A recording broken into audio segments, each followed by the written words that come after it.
Good morning, everyone. We are the reporters for today's lesson. I am Karen J. Solomon, and I am the first one to discuss our lesson, followed by LJ Guzman, Jewelyn Season, Teresa Benetes, and Angelica Sriban. We are going to discuss the lesson 3, Genetically Modified Organisms, Science, Health, and Politics. Genetically modified organism or GMO is the term used for an organism created through genetic engineering.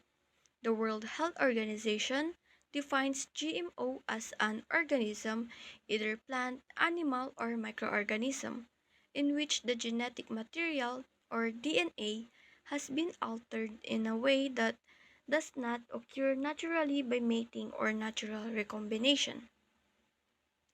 A GMO or genetically modified organism is a living thing that scientists have changed using a method called genetic engineering. And genetic engineering means they've altered the DNA, which is like its instruction manual, in a way that wouldn't happen naturally through things like breeding or mixing genes. So, a GMO could be a plant, animal, or tiny organism like bacteria with its DNA changed in a lab to have a certain traits. The next one is GMOs and food and agricultural industries. The Center for Ecogenetics and Environmental Health identified the following roles of GMOs in the food and agricultural industries. The first one is pest resistance pests, genetically modified plants to resist certain pests. An example is BT corn. The DNA or genome of the BT corn has been modified with the gene of Bacillus thuringiensis, a soil bacterium that produces proteins which is toxic to corn borers or worms. So, scientists have inserted a gene from a bacterium called Bacillus thuringiensis into the corn's DNA, and this bacterium naturally produces a protein that is toxic to a certain pests like corn borers or worms that can damage the corn crop. And by adding this gene, the corn becomes capable of producing its own insecticide, protecting it from these pests without the need for external chemical pesticides. And BT has been widely used in agriculture as a biological pesticide because of its ability to control insect pests while being relatively safe for humans, animals, and environment when used properly. Virus resistance genetically modified plants to resist certain viruses. An example is GM papaya or rainbow papaya. The papaya ring spot virus or the PRSV is known to be detrimental to papaya plants. The protein of PRSV was introduced to the papaya plant through plant tissue, which turned out to be resistant to the virus itself. The effect was like the vaccines humans have against measles of influenza virus. So, genetically modified plants that are engineered to resist certain viruses have developed to help protect crops from viral infections. By incorporating specific genes into the plant's DNA, scientists can enhance the plant's natural defenses against these viruses. So, this technology aims to reduce the impact of viral diseases on crop yields, ultimately benefiting farmers and ensuring food security. While there are debates surrounding the use of genetically modified organisms or GMOs, virus resistant or the GM plants have shown promise in improving agricultural sustainability and productivity. Next is the herbicide tolerance herbicide that genetically modified plants to tolerate. So, an herbicide for weeds was introduced to soybeans, making an inherent to the herbicide itself. Farmers then can spray the herbicide, killing the weeds but not soybeans. Herbicide tolerance in genetically modified plants allows them to withstand herbicide, applications. So, by enabling farmers to control weeds more effectively without harming the crop, this trait has been widely adopted in agriculture to improve weed management and practices and increasing crop yields.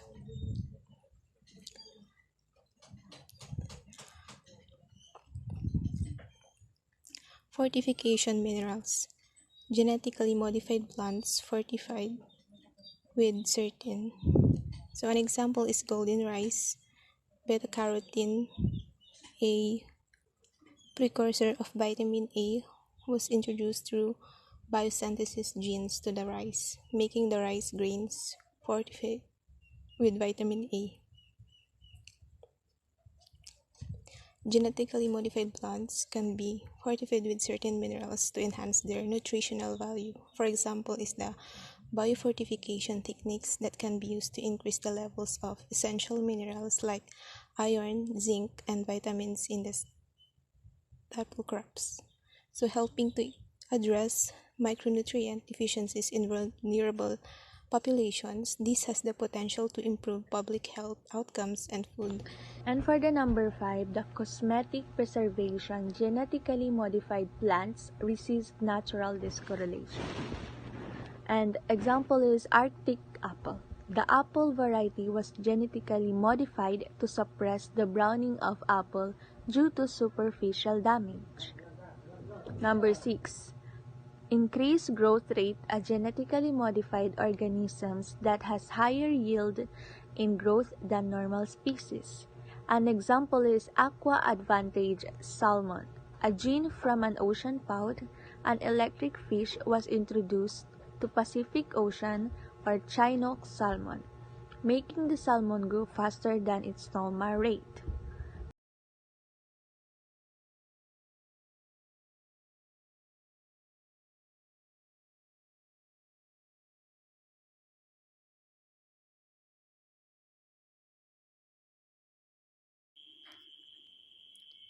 GMOs in non-food crops and microorganisms. Genetically modified organisms in non-food crops and some microorganisms involve the following. Number 1, flower production. GMOs in flower productions are seen in modified color and extended vase life of flowers. Examples are blue roses. The so-called blue roses, which are in reality lilac or purple, contain cyanidin 3 to 5 diglycoside together with large amounts of flavonols. The introduction of the flavonoid 31 and 51 of hydroxylase gene into pelargonidin or cyanidin producing rose cultivars diverts the anthocyanidin biosynthetic pathway toward the production of delphinidin glycosides and the flower color to blue, according to Eloma and Holton 1994. So, genetically modified organisms in flower production involve altering the genetic makeup of flowers to achieve desired traits such as modified color or extended vase life. One example is the creation of blue roses, which involves introducing specific genes to redirect the flower's pigment production pathway. By doing so, the flowers can produce blue pigments instead of their natural colors. Number 2, we have paper production modified characteristics of trees for higher yield of paper production. Examples are popular trees. Lignin is a complex polymer in trees that is removed from wood to make paper through craft process. Through inserting genes that code for fer- ferrolic acid in young popular trees. The lignin structure is modified, making lignin easier to break down, according to Veneza 2014.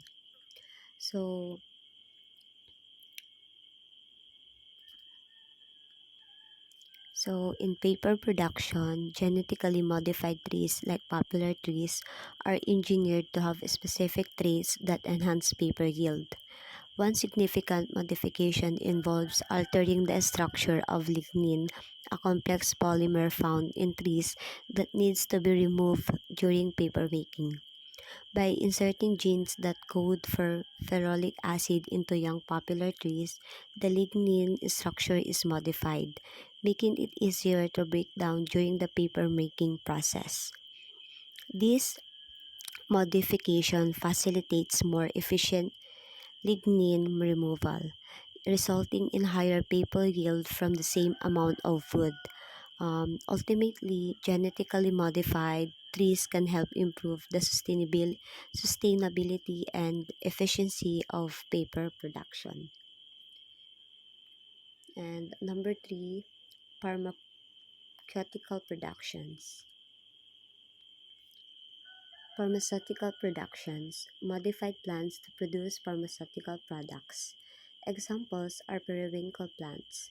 Bacterial genes were added to the periwinkle plant to enhance the production of vinblastine, an alkaloid usually added to drugs for cancer treatments like Hodgkin's lymphoma. So, in pharmaceutical production, plants can be genetically modified to serve as biofactories for producing valuable pharmaceutical compounds. So, one example is periwinkle plants, which have been modified by introducing bacterial genes to enhance the production of vinblastine, an alkaloid used in cancer treatments like lymphoma. By inserting genes responsible for vinblastine production into the periwinkle plant's genome, the plant becomes capable of producing larger quantities of this important compound. So, this genetic modification allows for a sustainable and potentially more cost-effective method of producing pharmaceuticals compared to traditional synthesis or instruction methods. It also offers the possibility of increasing the availability of crucial medications for patients.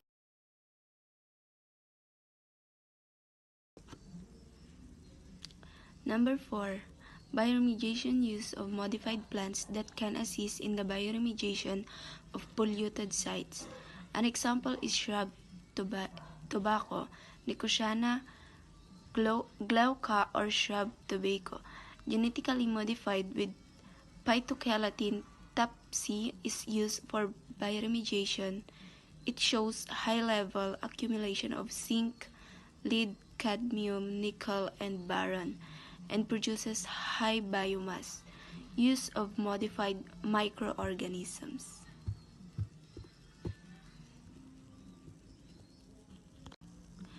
So here in bioremediation, genetically modified plants can assist in cleaning up polluted environments through a process called bioremediation. So, example use of shrub tobacco, Nicotiana glauca, that has been genetically modified with a compound called phytokeratin type C. The purpose of this is to allow the plant to absorb and accumulate high levels of heavy metals like zinc, lead, cadmium, nickel, and boron from polluted sites. And the benefits of this is the plant not only cleans the soil but also produces high biomass, making it an efficient tool for bioremediation. Next one is number 5, enzyme and drug production that can produce enzymes for food processing and medicines. One example of this is CGTase cyclomaltodextrin glycosyltransferase, an enzyme used for food flavor enhancer, is produced in higher quantity by Bacterium bacillus, which was genetically modified with the gene of a thermophilic anaerobe thermo, eh, Thermomonagerbacter carrying CGTase.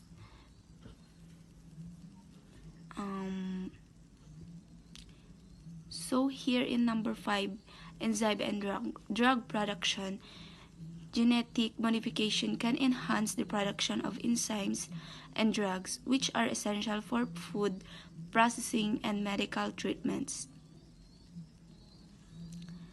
So the example used is CGTase, climaldextrin glycosyltransferase, an enzyme used to enhance food flavors.